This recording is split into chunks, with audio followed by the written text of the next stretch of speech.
What's going on, everybody? This is your boy Nate, Hybrid Athlete Podcast, episode number 19, on a Sunday, March 17th, 2024. So we are looking at basically, for me, I'm looking at doing a half marathon next weekend, followed by another half marathon on April 15th.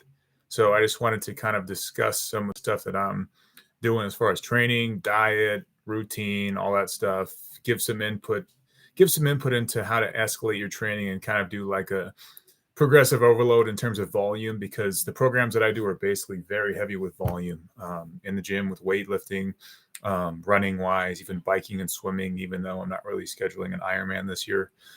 So I kind of want to get into that and kind of give you an update on like what I'm really noticing as a positive response to what I'm doing, how my body feels, what my weight's at, kind of a report on keto about 2.5, 3 weeks in. So all that I'm going to try to basically just cram into 10, 15 minutes of conversation. I want to make these videos kind of direct and short and just kind of get to the point, give you guys some good info, and then send you on your way. Hopefully you get some value from it. My personal feeling is that I think I've spoken about this before on several occasions, but if you're going for clout, if you're going for just kind of like, well, look at how strong that guy is, or that chick is, or, how she looks or whatever, or just kind of like getting the same kind of theme, the same type of message from more popular influencers or people online discussing fitness, you can do that. But I think the service I'm providing is very kind of, real world reflective. You're going to get a lot of good data information from me quickly. I speak from real life experience, from what I've been doing for the last, 3 or 4 years. I'm all in on this stuff. I build my work week. I build my life around fitness. I build, a lot of the work I do, studying, everything, my playlist and music is built around fitness, what I like. The decisions that I make financially are built around fitness too, saving money to pay for races, paying for, new shoes, new running shoes, exercise equipment, clothing, all that stuff. So there's going to be some other episodes this year where I really dig into kind of the financial side of, I guess, just like the lessons that I've learned from prioritizing fitness in my life, which I think are some of the most valuable. It's been spoken about plenty of times and by other people, who are professional or higher level than I am, that, you basically get mindset, mental health, everything just kind of falls into place when you get your fitness, in order. I listened to a Bradley Martin podcast with Brian Shaw, two of my favorite people in the fitness space online. And they were just kind of discussing, in detail, like basically how you can really, get your life on the right track if you just kind of, publicly share your fitness with the attitude of how much you love it. Like you're not really expecting anything back. You basically just, fall in love with the training, which is the foundation of everything. And then, if eventually maybe I reach, several hundred people or several thousand people online, that'd be great. But I'm not doing this for that. I'm doing this because I simply self-reflect. And I share my thoughts, experiences, and share with the community how much I value and how precious my fitness and my routines are to me. That being said, let's get into kind of training and keto diet and an update from all of these perspectives. So first thing I want to mention is that my volume of running has increased. My weight is subtly going down, but I feel like the diet is really controlling that well. Training wise, we're looking at heavy days. So last week was a big week. Monday I worked out twice, and Wednesday I worked out twice. So as I spoke about the previous episode, basically I'm opening the week with like either back or chest. So I did that. And then in the evening, I do like a boxing session or a HIIT session. So this week I did 5 rounds of boxing, heavy bag, just kind of as fast as I can go, maybe alternating rounds. So those of you who are more knowledgeable in boxing, footwork is really everything. So I'm kind of working on kind of, basically like I'm sparring, or just kind of like have kind of that routine, like, okay, round 1 is a warm up with footwork and fundamentals. And then round 2 is speed, power, whatever. So I kind of alternate on those, but I get a really good workout in the evening. And then I, came into Tuesday kind of well rested, didn't work out in the morning. Tuesday evening is a heavier weight workout, light cardio. So I ran 5K, so 3.1 miles on the treadmill. And then I got a back workout in, which was basically, if we're looking at specific muscle groups during the endurance training season, we're still looking at 4 to 5 exercises, 15 to 18 sets for a single muscle group. That was back. So basically, pull-ups, barbell rows, dumbbell rows, reverse bent over flies, dumbbell flies, which is basically rear delts, which is a great exercise. That's really helped me build some volume and definition in my back, which is what, when I was younger, that was definitely what I was missing. So, going into Wednesday, I'd already worked out 3 times, and Wednesday was like you can call it a David Goggins type day. So I woke up at 4:45 in the morning. I went out and ran 12 miles in the morning at 5:15 a.m. Left the house, got back. Took me about an hour and a half. So not the quickest, but it was my first kind of long morning run. Sometimes it takes my body a little bit longer to wake up in the morning as I get older. So, if I would have gone in the afternoon, I suspect it would have been a slightly quicker pace. But, I'm just trying to get into the routine of earlier runs and really challenging myself and digging into kind of that morning mental focus and that mental strength that you get from working out that early. So pushed myself, and it was a good workout in the morning.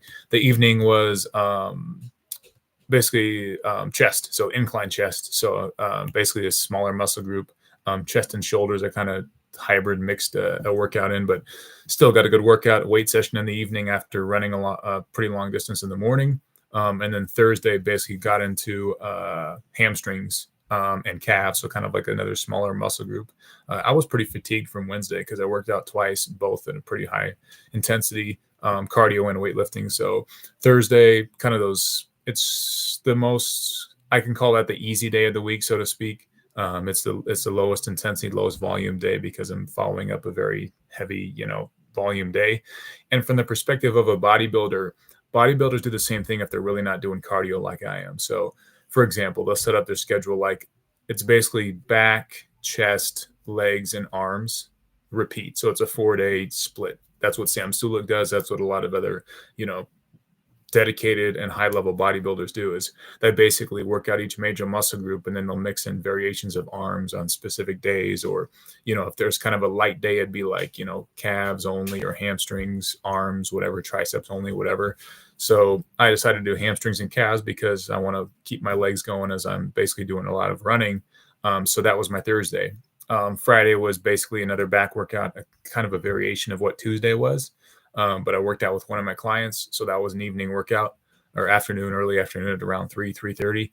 And that was kind of another, 15 to 18 sets, good volume, but heavy weight, kind of only 2 miles, running 2 miles. So, when we look at the whole week, if we kind of go back and look at volume of running, I did run 7 miles on Monday morning. So I forgot to mention that. So that was like a 7-mile run in the morning, 45-minute run on Monday. Then Tuesday, it's just a 2.5, 5K.